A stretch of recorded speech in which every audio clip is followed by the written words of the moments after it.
How's it going, everyone? So, Eternals has released, and it's definitely having a pretty big reaction by everybody. So, I decided I'm going to give you guys my thoughts, my opinions. Even if you don't care, I'm still going to share them. So, real quick, be sure to like and subscribe. I got some more movie reviews coming soon. I see Spencer on Tuesday, I believe. And then I'm trying to get around to watching The Harder They Fall as well. Also, Passing is coming out on Netflix on Wednesdays, so I'd like to talk about that. And Red Notice is still coming to Netflix as well. So it's going to be a pretty busy month. Not as busy as the YouTubers who had to run October, but we're getting back into movies. And so, yeah, let's just head in. All right, so my expectations. So starting off, was really excited for this movie. I mean, this director had just won the Oscar, and for her film won Best Picture, she won Best Director, her main actress won Best Actress. She was absolutely destroying it at the Oscars. I thought the movie was really great personally, so I was really intrigued, especially with Marvel doing it. You get to see something different from Marvel. And I was also very excited for all of the actors that were going to be in it as well. It's a stacked cast. You have people from all over the map, and I just thought it would be very, very interesting. Then my disappointment sort of came through when the critics got to see it. You got the Rotten Tomatoes score, and it was dropping from the 70s, and it's now at the 40s. So my expectations, to say the least, were really, really mixed. And for the most part, I have really, really mixed opinions on this movie. So, in terms of the cast for this movie, I think that the cast is absolutely excellent.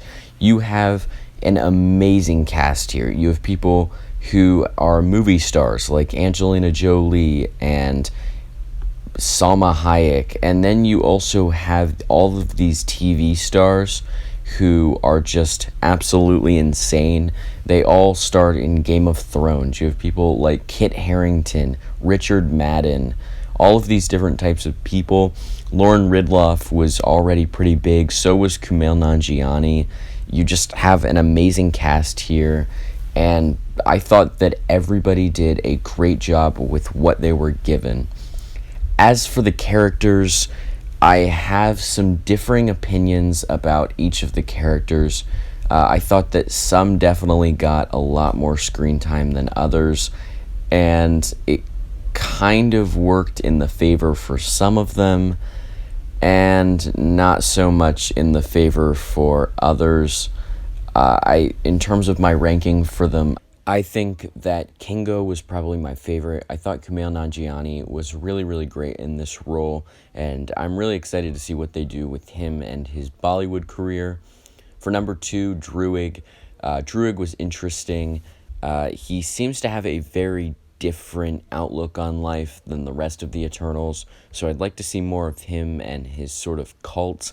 Cersei, I think Gemma Chan would get, if she got more to do, I think that she'd play a great and captivating character, and I thought that she was good enough in this, but I'm excited to see what they do with her in the future. Icarus was a great villain by the end. I thought that he was really interesting, and there is no way he is dead. At number 5, we have Makari. Makari was just really, really likable. I wish that she got more to do, and I think that she will end up getting more to do because fan reception about her character seems to be pretty good. Dane Whitman did not get anything to do in this movie. He was in it for about 10 minutes, but stole every scene that he was in. So I think it'll be real interesting to see what they do with him as the Black Knight, which we'll get to in the post-credit scene. Gilgamesh, I wish they hadn't killed him off, but he was good in what he was in. I thought his relationship with Thena was great. Fastos was another character that, again, didn't get much to do, and I thought that his powers were cool, and I would like to see more of his powers. Sprite was really annoying in this, but she had some good moments. Thena was kind of just there to just cause problems, and I thought that they tremendously underused Angelina Jolie, but not as much as they tremendously underused Salma Hayek, and they killed Ajak off instantly, which was really, really disappointing for me. But I guess we'll hopefully see them again in the future. Moving on, I think that this movie is incredibly visually stunning. The cinematography is absolutely wonderful in this movie. I was very impressed. I thought that the cinematography for Nomadland was already really great, and seeing the cinematography in this was quite awesome as well. I thought it was absolutely breathtaking, and the visual effects were also really great. The I-beams looked incredible for Icarus, and it was just really, really impressive. It's probably one of the most visually stunning films from the MCU so far. Now, this movie did something that the MCU doesn't normally do, and they brought in sort of a philosophical element to it. They did something like that in Civil War, but in this one, they're basically, the big question is whether they should sacrifice everyone on Earth so that future civilizations live on. Now, I thought that this would have been something absolutely awesome for them to try to explore. I wish that we had gotten some of the characters having more conversations about it. Instead, we kind of just got a bunch of action sequences that came from it and a bunch of people just arguing, and they didn't really give us much to go off of for that. So that kind of disappointed me. I thought that it was a great question, and it would have been something much different for the MCU had they explored it. On the topic of big action sequences, we got our Sprite and Icarus versus Thena, Cersei, Phastos, Makkari, and Druig fight. It would have been interesting to see Dane Whitman be in that, but instead they didn't give us that. And it also would have been interesting to see Kingo, Ajak, Gilgamesh, but of course they had to throw them all to the side, which is kind of annoying. I thought that this fight was actually pretty cool, though. It was really, really cool to see Cersei and Icarus battle, as well as all of the others join in. When Sprite stabbed Cersei in the back, I was like, are you kidding me? But Druig ended up saving her, so that was pretty cool.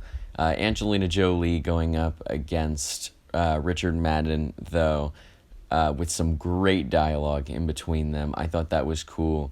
Makkari's powers are absolutely awesome in this scene, other than a little bit of spotty CGI. And then Phastos using his tech powers. It's kind of hard for me to sort of pinpoint what his technical powers are, but whatever they were, I thought that they were really, really great in the fight against Icarus, and I thought that was really cool, to be honest. And then also, I just thought it was kind of stupid that Sprite was instantly forgiven right at the end. I know that's not part of the action sequences, but I just have to point that out, that is absolutely ridiculous, especially that Sprite really just literally stabbed Cersei in the back over a crush. I'm not sure why everybody just instantly forgave Sprite. Now, honestly, I have to say, and it's really disappointing that we still have to say this about the MCU, but there was a villain problem, as there is usually. They were doing good in Shang-Chi, not so great in Black Widow, good in WandaVision, not so great in Falcon and Winter Soldier, and Loki didn't really have a specific villain until right at the end when Jonathan Majors was hardly even in it. But Icarus, I thought, would have been a great villain had they had him as the villain a bit longer than they did. Instead, Crow and the Deviants were the villains, but they were incredibly underused. They were hardly in it, and the longest scene we probably got with Crow, Angelina Jolie just kills him off, and I thought that at the end we were going to have a sort of a battle between the Eternals and the Deviants, which I thought would have been pretty cool. Instead, they just decided not to do that, so, that's disappointing, but at this point with the MCU, you just have to come to expect it. Now, there was one part of this movie that I really did love, but it unfortunately sort of downplayed the rest of the movie and took up a lot of the runtime, and that was the Eternals explaining all of this lore. We have to go through the Eternals' characters, we have to go through their lives and their families and their relationships, but we also have to go through the Eternals teaching humans to do things. We have to talk about the Deviants, we have to talk about the Celestials, we have to talk about the beginning of time, we have to talk about pretty much everything in the Marvel world, and it just all sort of started to fill up and take more and more and more time, except some things got more time than others. We really did not get much of some of the Eternal characters, and I thought that Cersei was well explored. I thought Sprite and Icarus were well explored, but I sort of think that all of the rest of the characters just got thrown off to the side. So that was somewhat disappointing, but I thought it was also really interesting to see this lore and learn about these characters, or moreover their lives and where they come from and the stuff around them. I thought that that was really cool, and I would love to see more of the Celestials as well as the Deviants, because there are still Deviants running around, I believe, by the end of the movie. So I would like to see more of those, and I'm really interested to see just how sort of crazy and stern the Celestials seem to be. And their lore problem sort of reminds me on why this should have been a Disney Plus series. And not just a 4-episode Disney Plus series. This should have been 8 episodes. It would cost a lot of money, but the narrative would have worked so much better. There was so much time jumping and trying to show the past and the future in the same 5 minutes, and it didn't work. It took you out of the movie sometimes, at least for me. I had trouble understanding where we were sometimes in time. There would be a giant plot, big thing going on, and then all of a sudden you'd see all of the characters together and you're just in the past and you're like, what is going on? And then also with that lore thing, it would have worked better if like the first episode or two established that on Disney Plus, and then we move on to learning about all of these Eternals' present day lives and stuff like that. It would have gave us more time with that, with those characters, specifically Ajak, Gilgamesh, Thena, the characters that we didn't get a lot of, and it would have been really interesting. Something like WandaVision, where it's just a limited series and just tells us this plot. I thought that that would have been really, really good for the story. And then we got our first post-credit scene, which unfortunately I did know. I had it spoiled for me. But it's Eros and Pip the Troll, Harry Styles and Patton Oswalt come to help Phastos, Cersei, and Kingo be found by coming to help the other Eternals. I thought that this was absolutely awesome. I did not know about the Pip the Troll thing. That is a Marvel deep cut. And having Patton Oswalt come in and voice him, I thought was absolutely hilarious. Harry Styles was great in Dunkirk, and I believe he's going to be in Olivia Wilde's new movie with Florence Pugh, I believe. So that should be really, really cool. I am excited to see him as Eros or Star Fox. I'd like to see more of Thanos' family, because Thanos did not turn out very well. And then we got the post-credit scene that honestly interests me even more. Dane Whitman goes to take the ebony blade out to become the Black Knight before being confronted by, as Chloe Zhao has confirmed, Mahershala Ali's blade, saying, "Are you ready for that, Mr. Whitman?" Dane Whitman is probably going to join the Blade cast, guys, and I am so excited for this.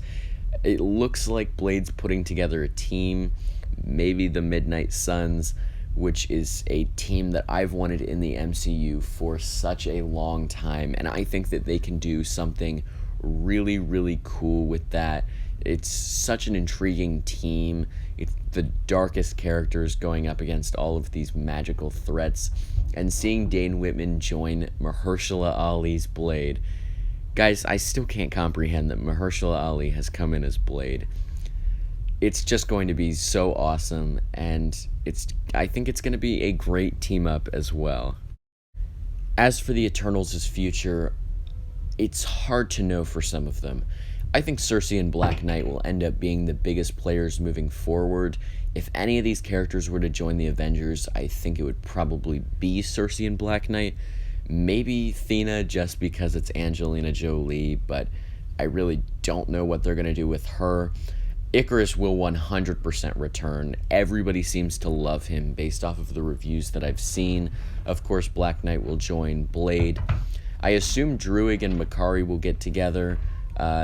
I'd like to see them in space. I'd like to see some of these characters join the Guardians of the Galaxy, as we know that some of those actors are probably done. I believe Phastos will probably go back to his family, and maybe a comparison that I could give would he be something like Hawkeye, where he's sort of retired, but he keeps getting thrown back in. Again, Thena, Kingo, and Sprite, I have no idea. And this is not speculation, this is just something that I really want. Please give Kingo a Bollywood miniseries. I think it would be absolutely awesome. Maybe even the documentary that was being filmed. I think that would be really cool to see, and it'd be a great comedy series for them. And Kumail Nanjiani, I 100% think can lead his own project. Go watch The Big Sick if you haven't. It's absolutely incredible. So my overall score for the movie, I thought that the film was enjoyable, but it had a lot of problems. I didn't love the narrative and wish we had more time with each of the characters, but I'm really excited to see where we go from here with all of these characters. Some of the characters were great. The visual effects and the cinematography and just the direction of the movie was really, really wonderful. And so I think that a 7 out of 10 is the perfect score I could give this. It's sort of borderlining between a 6.5 out of 10 and a 7 out of 10, but I think I'm going to go with the 7 for now. I'm really interested to see what they do with all of these characters. I hope you guys enjoyed this video, and see you guys.